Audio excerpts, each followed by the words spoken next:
Hi, everybody. Welcome back to the Combo Couch. I am Fiorella, and Pasta is a voice behind the scenes today because this is a special fee rant.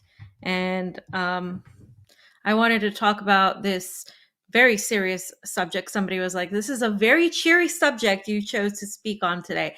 And when we do the news, when I'm working at RT, I don't even get to be half as cheery as I get to be on this show because it's constant reports on, battles and death and all these things that are war, right? I don't know why some people have this idea that just because I'm in Moscow and just because I work there, um, I somehow want war or that I'm somehow cheering for nuclear war. I have never cheered for nuclear war. You can go back to any video and watch and see that neither Pasta or I, and he can chime in if he wants to, have ever cheered for nuclear war. What I have said is that there's a clear difference between the United States and NATO, which I consider a terrorist organization, and which I think most people right now in this moment who understand what's going on and understand the history should consider a terrorist organization. And the United States, and their North American allies, we're talking about the Five Eyes, we're talking about the EU, Canada. There's a difference between these countries that have been the colonizers, the colonial countries that have oppressed everybody else in the global south, especially, but in other places, and their own people, and Russia, a country that the people of the United States have been programmed to hate from the beginning, from the time you're born. You don't realize you've been programmed in so many ways, but obviously you guys who watch this show know more than anybody, and watch like-minded shows. You guys know that programming is strong in the United States. It's the most propagandized country in the entire world, I would say, more than Europe and more than even the UK. And I would say that the hatred for Russia is one of the things that is most propagandized and programmed into your mentality, because they had used the excuse of the communist um, regime, the communist era, the Soviet Union, as the opposition to what the United States represented, which was supposed democracy, a unity of all these different cultures. But what has turned into a globalist mentality of taking over the entire just world and basically unifying it under this banner of democracy. And this goes back to the tweet I posted in April of this year, where Fidel Castro had been speaking to his friend Max, and he had said that the United States, he had been talking about the United States and what would happen after Russia fell. And he had said that in the future, fascism would come into the West, into Europe, but it would be disguised as democracy. And Russia would, of course, be fighting that fascism, but it's disguised as democracy. Now, we've known from the beginning the establishment of the United States. I don't have to tell you, it was established on imperialism. It was established, we learned in school, it was, a bunch of settlers that left through because of religious persecution and all of this stuff. But what they left out was, the economic aspect of it, which economics has driven everything in terms of empire for centuries. So there's nothing new there. And they weren't the only ones. The people who came into the United States were only learning from the Spanish, who came before them in many ways. And so this is nothing new. So now we're at this moment, right, where it's not about opposing communism, but rather about opposing a a sovereign right of every people to have a control, a say in what their country does and what happens to their country. And that's really what Russia stands for. And I would say this, if I wasn't here, if I said the same thing when I wasn't here. Uh, you do see things a little bit more clearly being here in Moscow. You see things a little bit more from their end of the perspective, how people are living versus how you were told that they were going to live. I was told Russia is in shambles, that Moscow is dangerous, that the people here hate Americans. None of that's true. People have been nothing but kind to me. I have never been told, "Oh my god, you're an American, go home." Like, and and I wouldn't be mad at that sentiment at all, because I know that that sentiment isn't geared towards us, the people, but it's geared towards our government. And people say that. I mean, when we were in Nicaragua, that was a sentiment, right? Yankee go home wasn't like, "Oh, you guys go home." Oh no, like, we like you guys. It's your government that we have a problem with. And it's so I wouldn't be mad if somebody was like that, but nobody has been like that. Everybody's been curious as to why I'm here. Everybody's been very friendly and open. And so thank you, David. Thank you.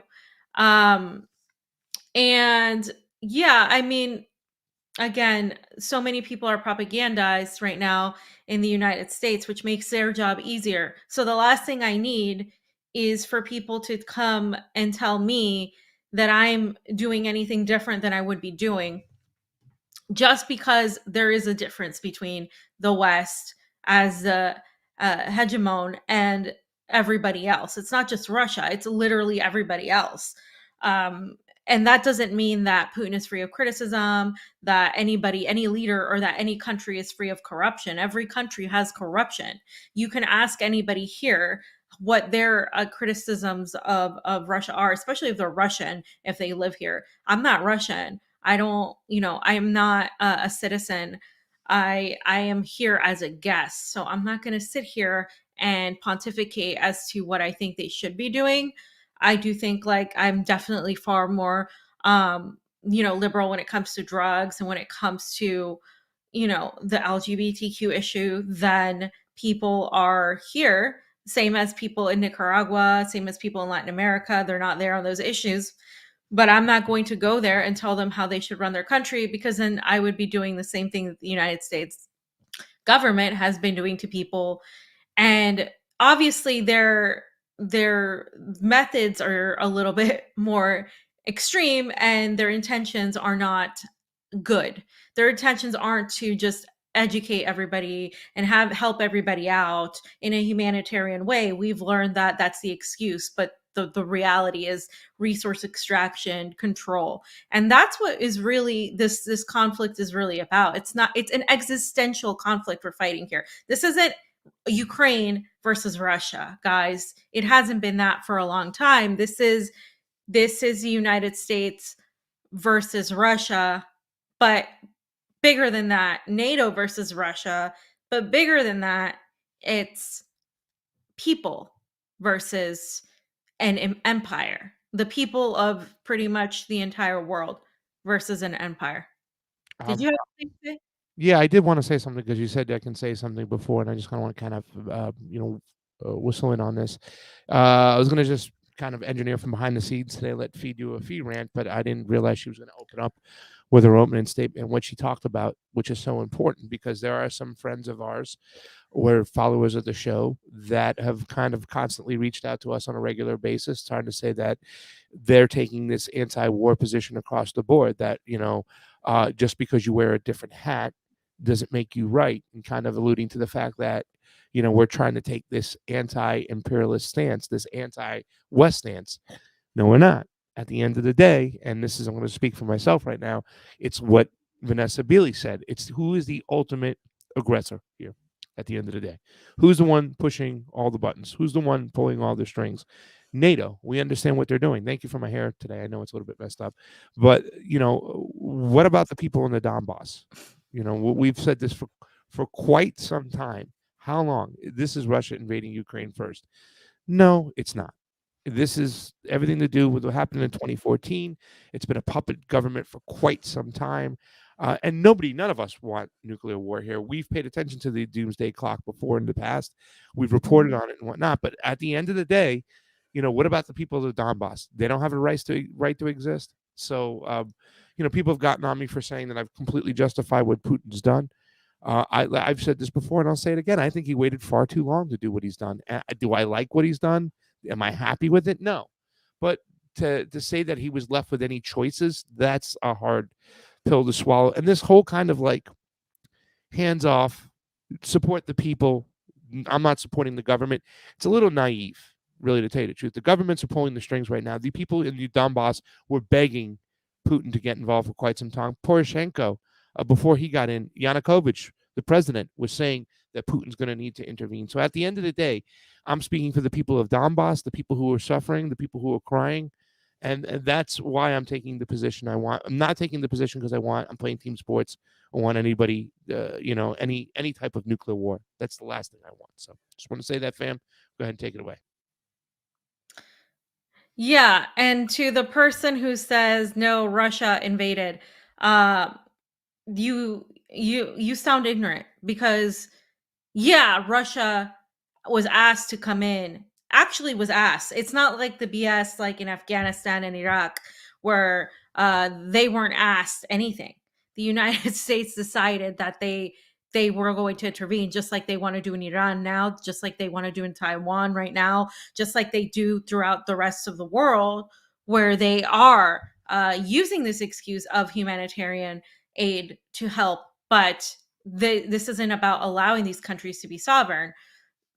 This is about people ignoring the past almost 9 years of war in the Donbass and saying, oh, yeah, this, Russia's the invader without any sort of understanding as to how these people are still being killed every day. Every day, I don't know how many more people we need to bring on our show to tell you that this has been happening and has happened for years. People like Eva Bartlett, people like Wyatt Reed, people like Vanessa Beeley that who have been following this conflict since its inception, Vanessa and Eva in particular, and people who have gone there recently for the referendum.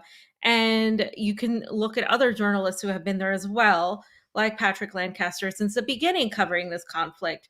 And then you can't ignore all that and then just say, oh, this only started this year. Because it's not virtuous at all. It actually makes you completely disingenuous.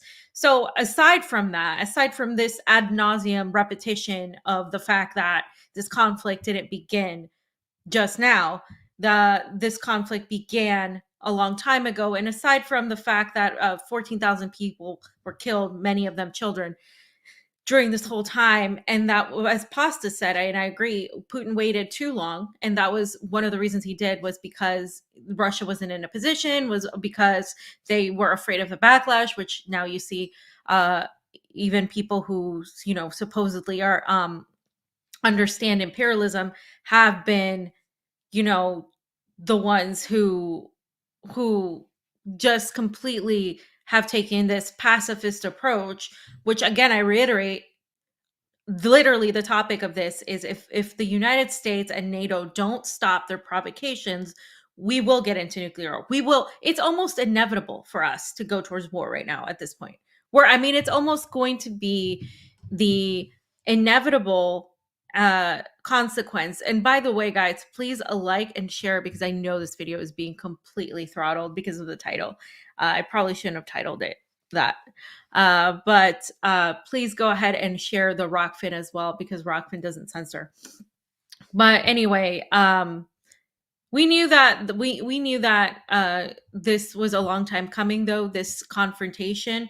We have been since the fall of the Soviet Union, right? The Russia has been the target of the United States. Even before that, it was a target of it before. It was a target of intelligence. It wanted the Soviet Union to fall apart. And it wasn't as much about communism. I do think there's an element of that, but it was more about control. And so once the Soviet Union fell, that it was on the mission, and you can find this in the Rand report, of 2019. You can find this in other documents said by so many people in government, in the Pentagon, in the intelligence community, that their goal was to basically break Russia apart and do so in a way that's economic, geographic, and internal, create chaos, especially through the CIS countries, which are the countries in the Caucasus regions, just like what's happening now, and create chaos there, push them away from Russia, the countries like Armenia, Azerbaijan, these countries that are there that are Russia's neighbors, but that they could turn against Russia, was to also turn all of Eastern Europe against Russia using the Soviet era villain. And that's what's been going on. And of course, turned all of you into being anti-Russian. Like I said in the beginning, from the moment you are born, you start watching television, the villains are all Russian. Everything in, what is it? The Jason Bourne, the other one, what's the other one? Like this, all the CIA propaganda, the 007, all of that, Mission Impossible.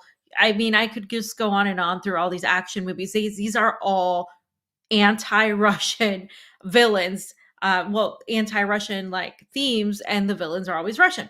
Now, the reason I'm talking about obviously Russians in this way, about them being vilified, is that this has been they have been like the target, right? Where they target them, and then everybody else is the target. For example, Nicaragua, Daniel Ortega has connections to Vladimir Putin. When they wrote that smear piece in the Business Insider, what did they do? They tied us to the Ortega government, obviously, and then they use the Ortega government to tie them to Vladimir Putin, to tie our connections to Vladimir Putin.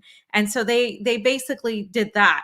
Venezuela, Nicolas Maduro tied to Vladimir Putin. Hugo Chavez tied to Vladimir Putin. Fidel Castro tied to Russia and the Soviet Union. I mean, this is what they do. This has been it's these countries. Yes, they hate them on their own because they're global South socialist countries that have refused to be under the boot of the U.S. empire, that have sort of tried to be their own sovereign countries, and within certain levels achieved it, obviously with a lot of consequences for Venezuela, a lot of consequences for Cuba via the blockade and sanctions as well.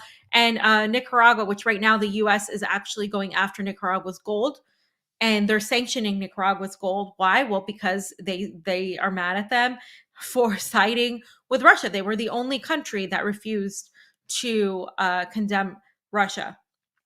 And so they use Russia as a weapon to attack other countries, Syria, Iran. I could go on.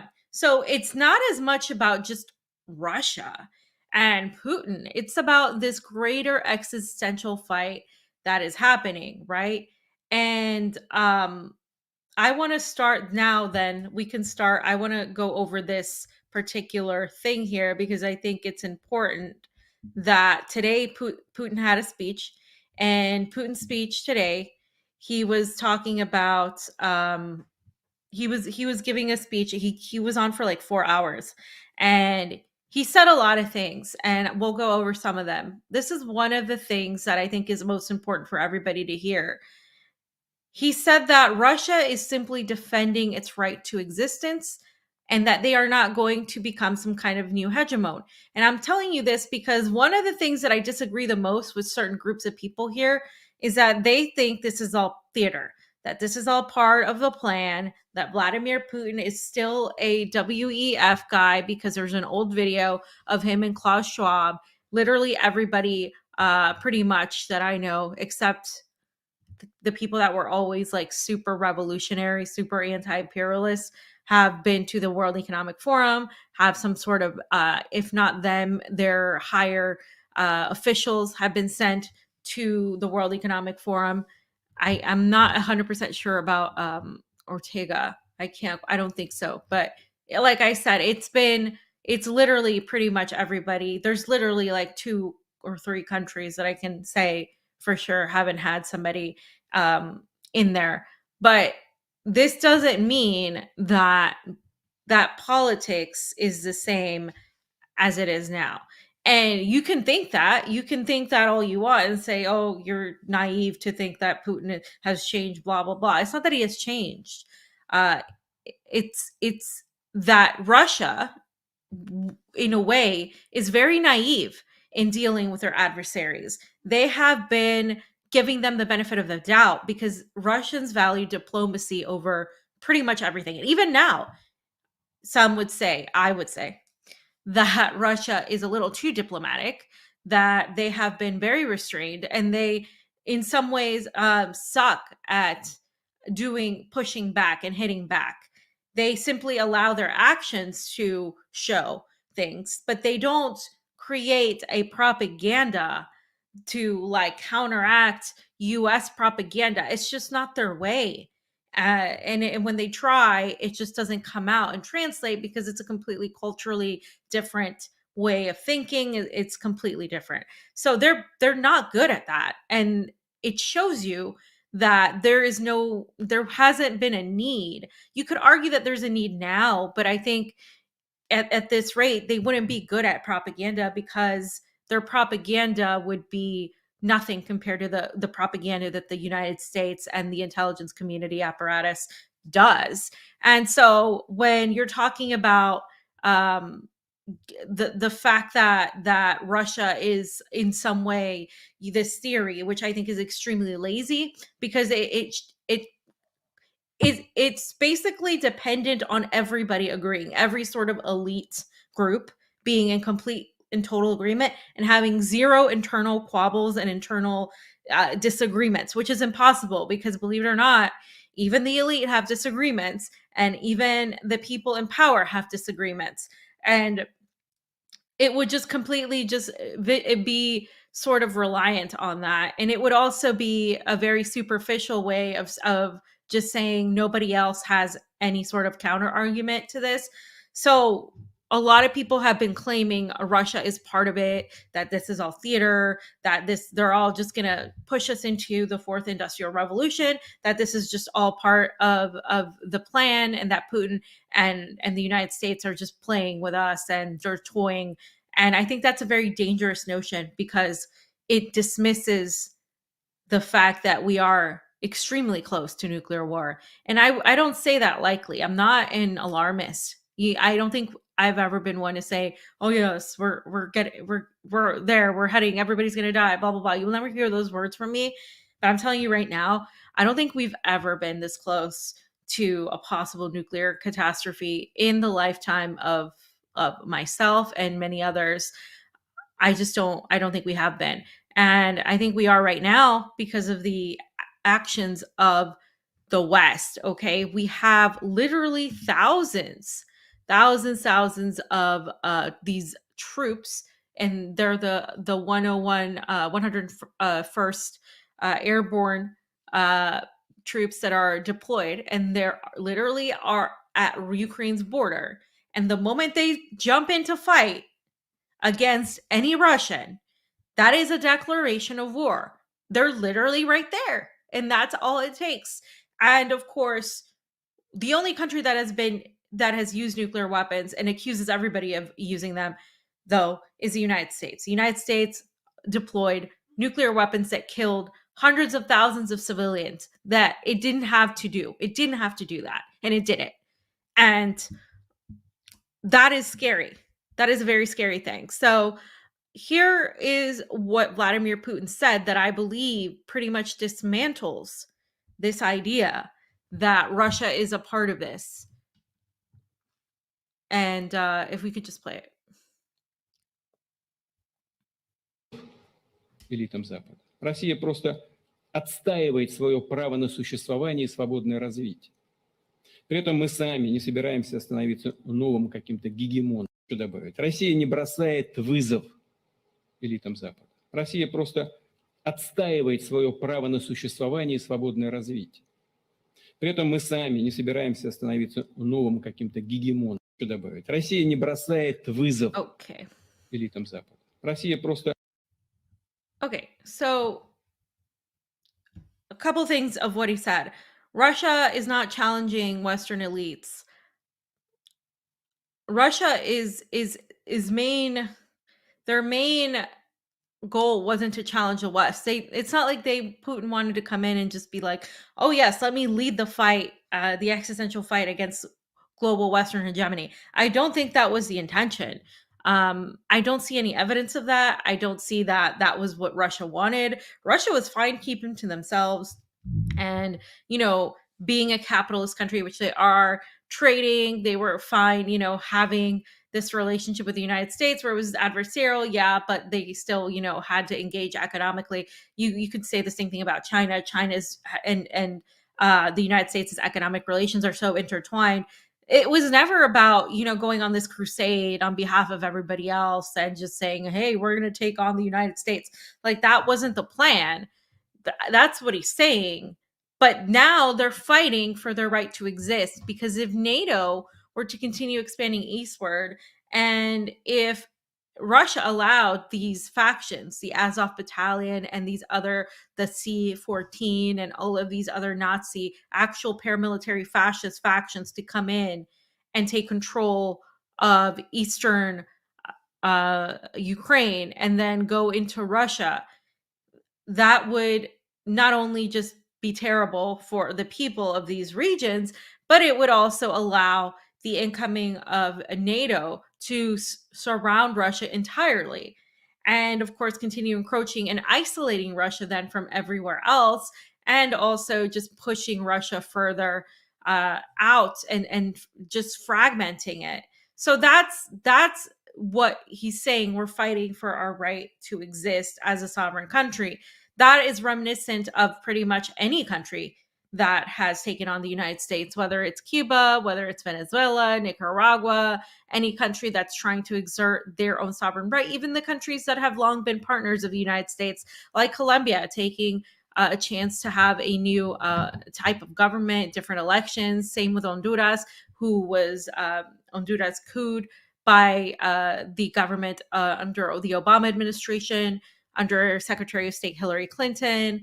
And so then you have all these other countries in Latin America that are still recuperating from interventions from the United States. And so like any of those countries, these countries are fighting back to the sovereign rights, just like the countries in Africa as well that have a strong relationship with the East, particularly with Russia, because of the history of liberation with the Soviet Union. So you have all of that. And it's just like any other country fighting for its sovereignty. The only difference is that Russia is a huge country, that Russia has nuclear weapons, and that Russia has strong allies in China, which is a strong economy. I'd say the largest technically at this point, and is also a country that has military might and potential. And you have, of course, then North Korea, in terms of an alliance with Russia, more so than the United States. You have Iran in terms of that alliance as well. And so it's not just Russia, but it is these countries combined. Now, these countries, whether they like it or not, they're already involved, because this is where the lines are being drawn right now as we speak, because Iranian military is helping Russia. They have weapons, they have all sorts of things going on in Russia and into Ukraine on the eastern Ukraine front. And as Russia advances, these types of relationships and aids are going to come into play, which is why you're seeing Syria also involved in this whole scenario. And so you're seeing who is allying where. Now, some people might try to play both sides. You've seen Saudi Arabia basically try to do that. You've seen India trade rupees for rubles for gas. You've seen that happen as well with Pakistan. And these countries are more so in an economic way. And overall, it's all about economics, because it'd be stupid, it'd be suicidal to just completely push Russia away. And it's exactly what Europe is doing, because the United States is telling them to. Europe is committing suicide right now, and not just for its political, stability, but also for the country's economics, for the country's economic stability. And the people of Europe are the ones that are going to suffer the most. So when he's saying we're not going to be a new hegemon, I don't have a reason to doubt that, because Russia has never tried to impose its own will on other people in the last, I would say, before they were an empire. And a lot of people bring this up. Well, Russia was an empire, and way back in the day, they literally took lands and blah blah blah and took control. And they did this to a lot of people. They took a lot of people sovereignty, etc. Okay, we're talking about this century, and what happened to that empire?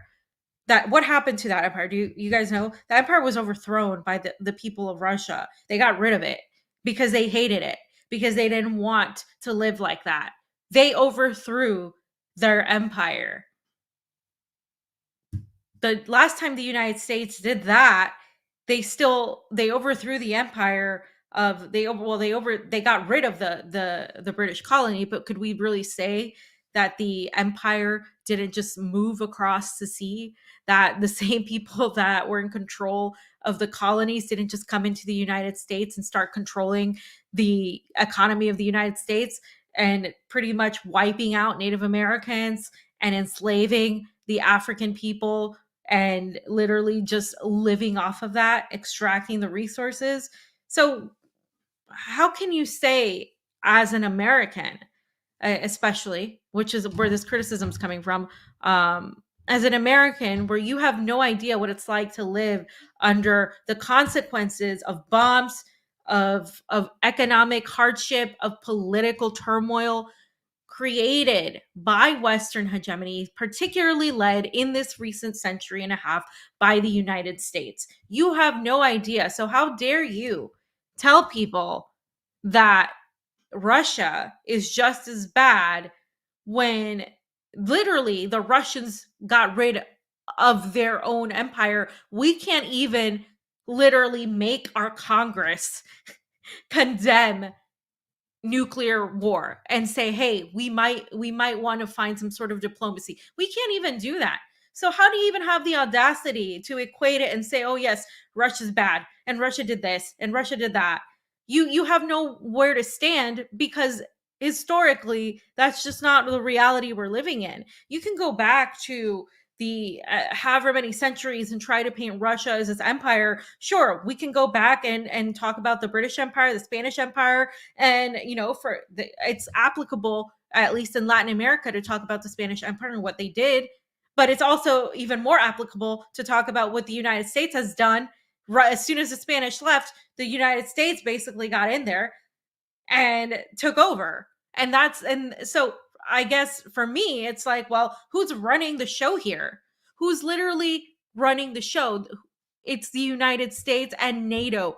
NATO is this alliance that masks itself as some sort of do good organization, when literally they pretty much go around bullying everybody to being subjected to their will and whatever they want.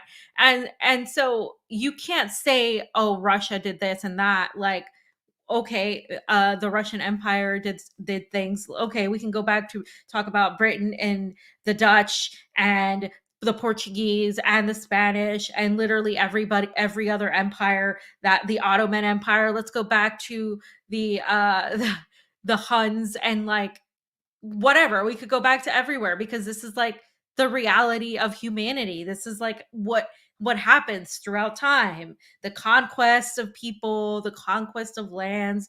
Humanity needs to evolve. We're not going to sit here and just go over that, and so people could feel like they know so much about history. And I love history, and I've always loved history, and I think history is important.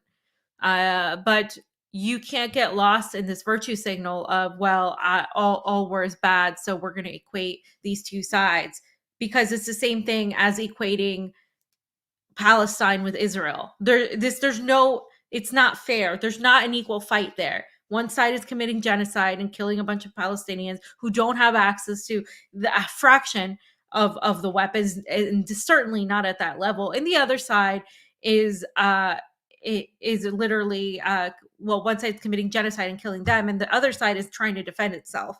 And that's what's going on here.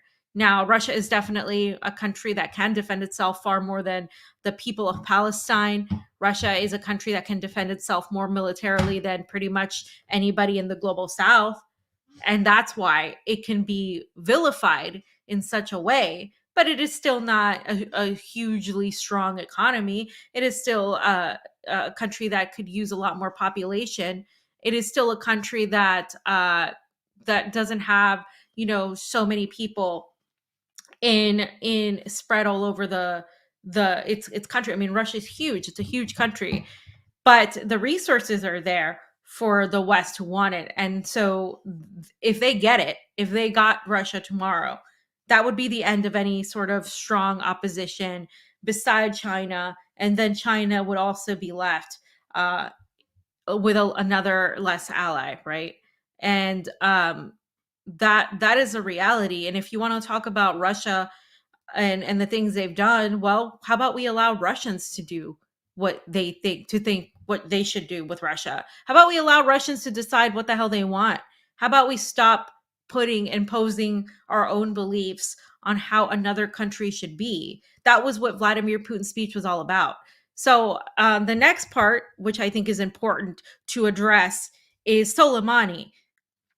And Putin talked about, in a way, if you look at his expression here, what's going on here? What kind of world do we live in that somebody like Soleimani was murdered and the United States said, yeah, we killed him, and everybody else was just like, okay, I mean, what do we do? So you're not living in a free world. The people are definitely not living in a free country. The United States is an empire. It is a murderous, treacherous, hegemonic empire that is exerting death and destruction to so many people and so many nations, and has for a long time. And if you as an American begin to accept that, that's then when you begin to actually fight for peace. Because if you're going to begin by equating it to Russia, you're not really accepting the reality of where you live and what your country is doing on your behalf. And you're the only ones that can stop this conflict. Literally nobody else can. As much as they want to try, they can't. Only the American people can stop this from becoming a nuclear war. So this is what Putin said, and you can make it bigger, Pasa, about Soleimani and that. Убили, хамели просто. Не стесняются ничего. Взяли вот Сулеймани, убили иранского генерала. Можно как угодно относиться было к Сулеймани. Ну, как угодно. Но это официальное лицо другого государства. Убили на территории третьей страны. И сказать, да, мы убили. Что это такое вообще? Мы где живем? Хамели просто. So, you know, this just goes to point out the United States can do whatever it wants, and up until a certain point, right? They could go around killing people. I mean, this isn't the first time. This happened under Trump, by the way. For people who think Trump is some sort of like anti-establishment, you know, anti-war guy. No, this happened under Trump. There's a lot of things happened under Trump. Is he right now in the same situation as Biden? No. But a lot of things happened under him. Killing a general in a third country, meaning a country that isn't part of the two countries in at war or in conflict, right? So killing a general in the a third country and just admitting and going about their life like nothing happened, like everything's fine. That's not normal. That's any other country. Can you imagine if Russia did that? If Russia went on and killed somebody, let's say in Canada, and said, hey, we're just going to kill this Canadian general. Oh, but we're going to do it from, I don't know, Mexico. And yeah, so here, can you imagine the response that would happen? You could say, oh, but he was this and he was that, or it doesn't matter. It doesn't matter. What gives you the jurisdiction to do that? The United States has never had to ask for permission, has never had to say, oh, can we do this? No, they just do it. And that's what he's talking about here. So to paint this picture of like, all of these things are coming at Russia, but really who is the instigator? Who is the ones that are putting out this war, that are pressuring? They have troops on the border ready to go fight Russians, American US troops that have had NATO troops for months and mercenaries and all of that. Again, that's restraint by Russia. That's literally, they have NATO troops, they have been having them forever. So that would be enough to say, hey, you have these troops here, what are you doing? You're imposing yourself, so now you're at war. And technically, yes, NATO is at war with Russia. That's the reality that we're seeing. But of course, it's not on paper.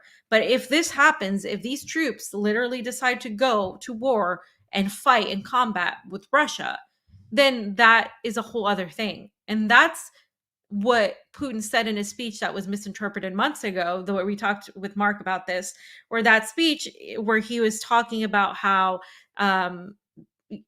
Russia will use any weapon at its disposal to protect itself. But he wasn't talking about nuclear war. The only people that keep talking about nuclear war are the Pentagon and the State Department. They literally keep projecting nuclear war, and they have said that they would like to try tactical small nuclear strikes. There is no such thing. There is no such thing. None. Like, this talk of nuclear war is completely ridiculous. And what we discussed yesterday was the exercises that Russia was conducting in response to the West's exercises, and the United States even said, "Oh yes, this is normal. This is what we do. This is a normal thing." But the conditions that this is happening right now in this moment are not normal, because the conditions are, you have the battalion, these troops, the 101st troops, literally on the border, and at any moment that can happen. And on the other hand, what we have is the instigation of this dirty bomb scenario, where the Russians have already outlined how it could happen via someone in Belarus, and that whole thing. So, I mean, this is a situation that I don't think we've been in a very long time. I mean, I would say not since the Cold War, right? This is the craziest situation. And before I get into that, I want to go over what Pasta has on the screen now, because this is more truth from Vladimir Putin. And by the way, I don't care who says this. Everything that is being said here, I just reported on, and some of it I agree with, and some of it I don't. But I agree with this, because this is the reality that I've been seeing for years. This is a reality I think a lot of you have been seeing for years, and that many people of the world would agree. People who have been victims of this rules-based order, right? What is the rules-based order when they get up there and Blinken says, "Oh, they're not following the rules-based order"? Who decides that? Who decides what is the rules-based order? So he said the rules-based order is all about allowing those in power to live without any rules. Rules for and not for me, right? And that couldn't be more truthful than anything. He also said, let them do what they want, but they have no right to demand it from others. He was talking about the Western values, how, in his opinion, the West has become too liberal. He talked about gender, the transgender stuff. He talked about a lot of things that he doesn't feel Russia is in line with, and he doesn't want that imposed. A lot of the European globalist mentality is to impose the same exact culture for everybody. So Russia in itself, this is why they feel they're also fighting an existential fight. If I were Western elites, I would think about the consequences of trying to maintain my hegemony. Again, the United States has been trying to maintain its hegemony for a long time, and to no consequence. But now the consequences are obviously catching up. And again, this is what he said before, right? Russia is not trying to challenge the West, but it's trying to defend its right to exist. It's trying to defend its ability to be Russia as Russia knows it. So it's nothing new, but I think more than ever that's being challenged. What it's being challenged to defend itself, and what it looks for in its own existence. And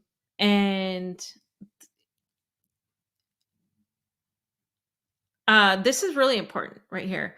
The West has discredited the institution of the international financial reserves. We need new systems outside national jurisdictions. The West pocketed our gold and foreign exchange reserves. The West has done this to so many countries, I've lost track. And when any leader attacks the Fed and attacks the monetary system of the West, they become enemy number one. Putin doing this just shows you that this is part of the whole thing. He also said it is worth thinking about changing the structure of the UN Security Council so that it reflects the world's diversity, meaning pretty much everything has been focused on the West and that international rules-based order. But the East is so prevalent. There's so much going on in the East. When we think about these, first world nations, we don't think about the East. When you study things, you always study it from a Western perspective, never from an Eastern perspective. So here it is again. Western civilization is not the only one. The majority of the population is concentrated in the East. You have India, you have China, you have billions and billions of people, some of the most populated countries, but they don't consider these people. They don't consider these people at all. They consider them to be completely irrelevant in terms of just the world order, in terms of the rules-based order and all of that. So it's really crazy to me that people still want to say yes, but Russia. I really don't care about your concerns about Russia. Do you know why? Because literally the biggest enemy right now is the global hegemony led by NATO in the United States. If tomorrow Russia becomes a hegemon and Putin goes back on his word and he starts trying to take over, I will swallow my words and say, you know what, we can focus on Russia now. But Russia wouldn't have the strength to do that. They just wouldn't. Why would you focus on that when literally this is before you and this is what you need to focus on to stop nuclear war? It doesn't make any sense to me as to why you would do that, as to why you would focus so much on Russia. And I can only conclude that it comes from a need to virtue signal, one, two, a really propagandized existence of living within this propaganda without you even realizing that even in your attempt to equate the two, that is part of your propagandized nature. And again, living here in Moscow hasn't changed that. I've had that point of view forever. I've seen the United States as being the sole main, not the only, but the main, and at this point, death call to everybody else. And again, it's not on the American people to a degree, but to a degree it is, because now we will all the world will go to hell if the United States continues this provocation. And when I see people in Europe and in France and in Belgium and Germany and Italy and in the Czech Republic and in these countries in Eastern Europe all the way to Western Europe, and they're all protesting against NATO, and they're all saying no more sanctions, and they're all in the streets, and there's the right and the left, and they're marching in the streets together, and they even did an event together in the Czech Republic. And they did it because they know that they're all fucked if they don't do that. If they don't come together and say, we got to stop this. This is going to kill us all. And economically, yes, but perhaps beyond that. And I see in the United States, people blaming Russia still, people blaming Putin, people blaming Republicans, people blaming, just literally me, calling me a propagandist, saying, sending me messages and threatening me and doing all this shit that they do, instead of focusing on, if you're so anti-war, where the hell is your protest? Why aren't you leading people out in the streets and protesting against this global hegemonic nuclear war that we're about to witness? Why aren't you out in the streets doing that? Why aren't you out by the thousands if you're so anti-war and such a pacifist that you think we're going to be destroyed? Where is your sense of urgency then? Why are you wasting time calling me a propagandist and calling anybody a propagandist just because they see for a fact that they know that there's a lot of a difference between NATO and the empire of the West and Russia? And I'm sorry if it hurts your feelings or if you don't get it, whatever, but there's a difference. And you don't have to want to move to Russia. You don't have to want to be love Putin. You don't have to have a shrine of Putin. You don't have to literally give two shits about Putin. But what you do have to recognize is the reality of the situation here. Who is provoking? Who broke the Minsk Accords? Who literally encroached on red lines that had been established and where they had said not 1 inch more? And they completely broke all that. NATO broke all that. The United States broke all that. They knew that they did. They had zero intentions of keeping those accords. Zero. And when you continue to push and you continue to allow, and not only allow, but completely destroy Ukraine, because Ukraine stopped being a sovereign country when the United States infiltrated their government with their own puppet and took out their democratically elected leader and allowed the Nazi factions to come in. The United States has been working with Nazis for a long time. This is nothing new. Operation Paperclip. But like it's very blatant in Ukraine. Ukraine has been the US's literal bitch for a long time. For a long time. And people want to like pretend that Ukraine is some sort of sovereign country. It was one of the most corrupt places in the entire world, let alone in Europe. Definitely in Europe, but in the entire world.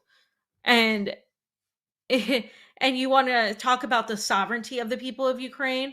What's going to be left of Ukraine now because of the shelling and the bombing for years and years and years, and the obvious response to that?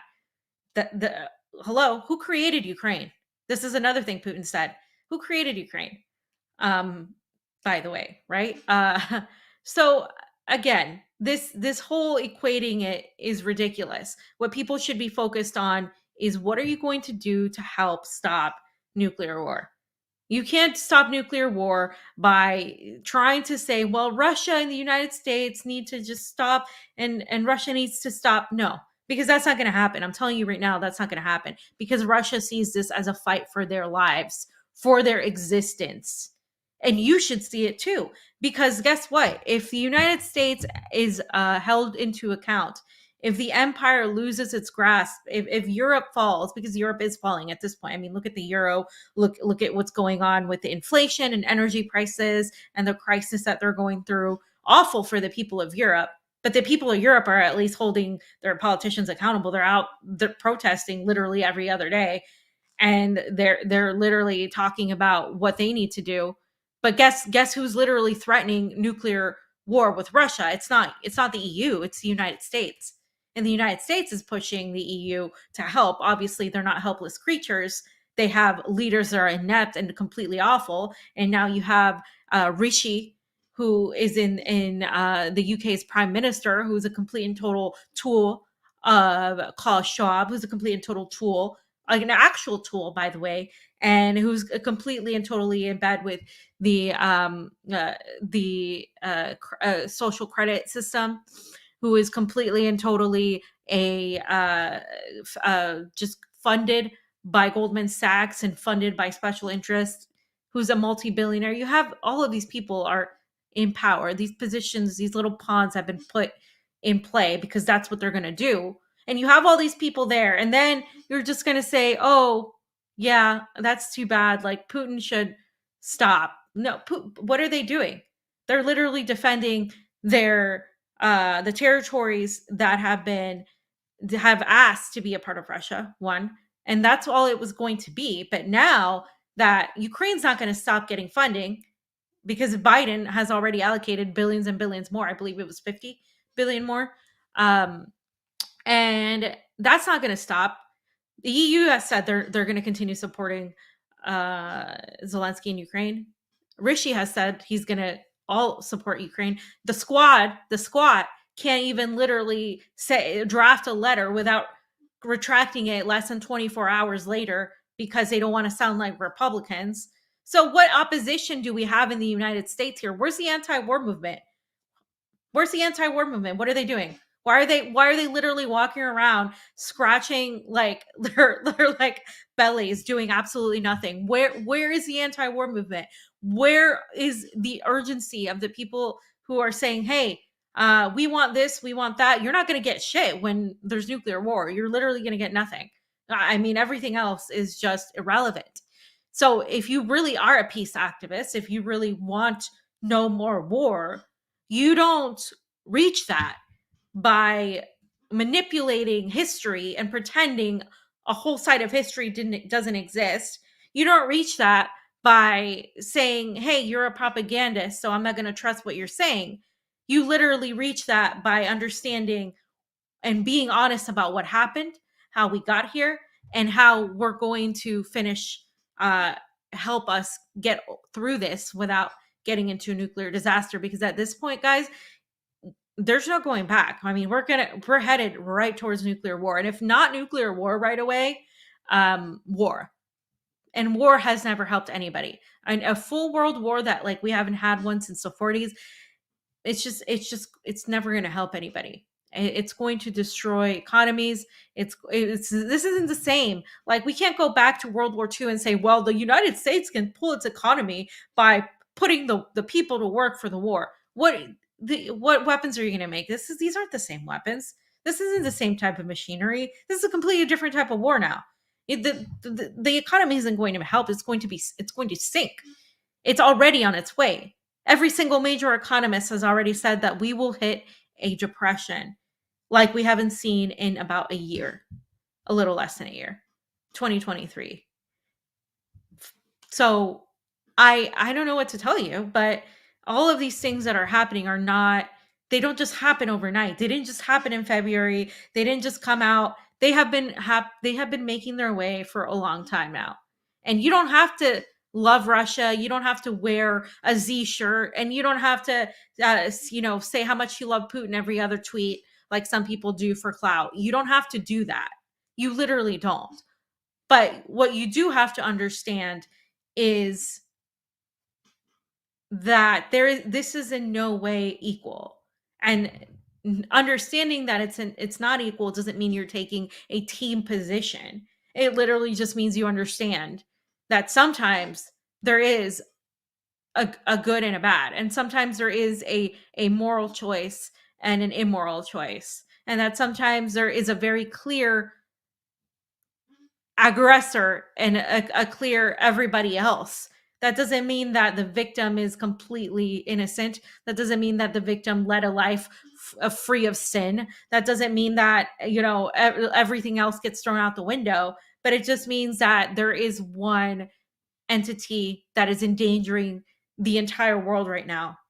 And not enough focus is on them. And all the focus is being put on Russia and on everybody else that you deem as being pro-Russian, even though they're Americans and they see what is happening here. I'm not the only one here that's an American. I'm not the only one here that's a Westerner. I'm not the only one here that has these same exact viewpoints, not because we all got in a room together and decided, hey, Putin is paying us so well. He isn't. And so we're just going to regurgitate all this stuff. No, like that's literally not happening. You're a moron to think that that's what's happening here. We come to the same conclusions independently because we are witnessing what's going on, and we are seeing something from a different perspective because we're here and we're telling you that there has been so much restraint from Russia's end. There has been so much just completely inability to understand that they can't treat the West with the same diplomacy they've been doing. I have chastised Russia on that. They have been far too kind and diplomatic to the West. They don't know how to be more ruthless in the way that I think they should be, because this is ridiculous at this point. The provocations every single day and the dirty bomb ploy is just a whole other level. If either the battalion that's on the ground or the dirty bomb or a mixture of both happens, that is it. And I think that people need to be way more focused on that than they have been, instead of focusing on literally everything else about morons doing this and that. Like, I don't really care. And for the record, I don't care if people get online and call me a propagandist and send me all these messages and say that I, and literally it doesn't matter what I say, they'll be like, oh, Russia state affiliated media. Haha.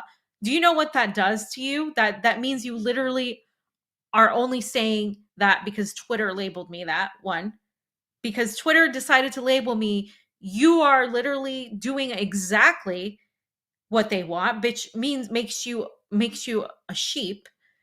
It makes you a brick in the wall. It makes you somebody that literally does not think for themselves. That because Twitter, this literally gigantic corporation that has been censoring people left and right, literally left and right, and has completely just taken it upon themselves to decide what you can and cannot see, of course, pushed by your government that has literally taken it upon itself to decide what you can or cannot see, that has censored pretty much any adversarial media, especially from Russia, and that has censored necessary information about the pandemic, about vaccines, about cures, about treatments, let's just say treatments, and drugs that could have helped, about the consequences of taking certain things, uh, and vaccinations, that has done all of that. Your government that has censored all of that and has a say and sits in rooms with these people where they tell them, okay, can these people aren't allowed to see this. Where for the 2020 elections, they're censoring already what you're going to say, or they're already lying it out and saying, oh, the Republicans are gonna cheat, so they're going to say the election isn't fair already, blah blah blah. They're already laying it out. This government that has lied to you time and time again, if you're going to go and look at what they've labeled me and literally everybody else that either works for Iranian, Chinese, Russian entities, and not think, what about CNN, MSNBC, the New York Times, that they lie all the time. They get things wrong. They don't even retract them anymore. They just change them. And these people that were silent when Julian Assange was imprisoned, the people that have been exposed by WikiLeaks. If you're gonna look at Twitter and see Russia state affiliated media and then dismiss what I say, then you're a robot. Even if you're not a robot, you are a robot. You are literally mentally incapable of thinking for yourself. And that is a very, very dangerous position to be in, because when you get a bunch of mindless, stupid people together in a room, you have a very dangerous weapon. And that's what the West has wanted. They have wanted people stupid. They have wanted people just like George Carlin said, smart enough to work the machines, but that's it, right? Not smart enough to actually try to figure out why the hell they're working a machine. Why aren't they doing what they want to do? Why aren't they questioning, what are they doing this for? Who's really behind this? And if that's the person you are, like, I feel bad for you, and I feel bad for everybody else that's in that position. People that have no idea, who don't go to these countries that they report on. All I'm doing is going to a country that I'm reporting on. And that's all I've been doing. That's all we've been doing here on the show for a long time. And we're going to continue to do that. If we can go to the Donbass, we're going to go to the Donbass. Like, if we could go to Syria, I want to go to Syria. I want to go to all these countries.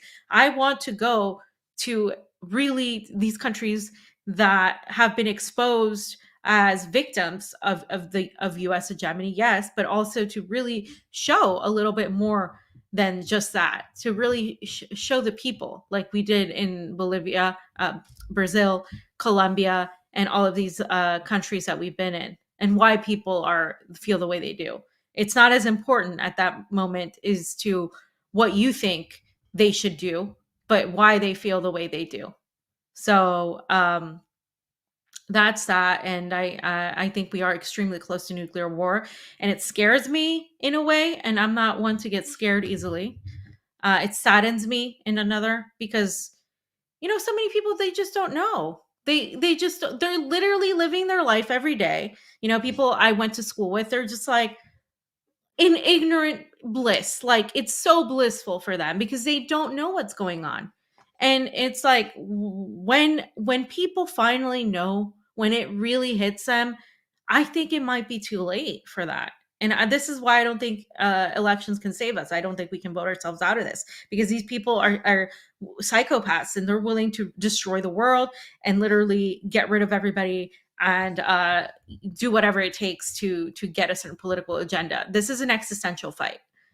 You need to understand, and I think it'll become more and more clear as the weeks go by, as the months go by, that this fight is extremely existential for so many people, and why it's existential. So yeah, and I don't know, Pasta, if you had anything to say. Somebody asked about you. Fam. I'm good, fan. I'm just really tired and done for the day. So Okay. All right, guys. We'll be back. I'll be back tomorrow. I will be back. Pasta and we'll be traveling, and I'll be back with Matt Errett. Matt Errett's going to come on to talk about China. Probably I'll ask him on Taiwan, and I'll ask him a little bit about this and what's developing. And also, I'll touch a little bit more on what Putin said and some of the other things he said in this annual conference thing, because he spent 4 hours talking. And I think it's important when we hear leaders to talk, senile leaders too, because we put Biden on all the time, the things he says, and you can see the difference between the things Biden says and the things Putin says, right? I mean, yeah. So anyway, thanks so much for watching. Pasta, are there any super rays before I get on out of here? Any super rays? Let me see. fam, can you hear me? Yeah. Okay. Hello? Yeah, I'm here. You can hear me? Yeah. Okay, let me read them real quick. 2 super rays, one from Bradford and Mel Ballou. Thank you very much for the super ray contribution. It's always appreciated on the couch. And of course, ARAM, the U.S. military evaluated consequences of Iran having a nuclear weapon. Would Iran nuke another country? The Ayatollah stated clearly he nor Iran has any interest in nuking anyone. What if Iran does obtain nukes? According to the U.S. military, Iran will likely not nuke anyone. But if Iran does get nukes, the same U.S. military concluded that the U.S. will likely nuke Iran preemptively. Yeah. Well, yeah. The only country that's ever nuked anyone, we know which country that is.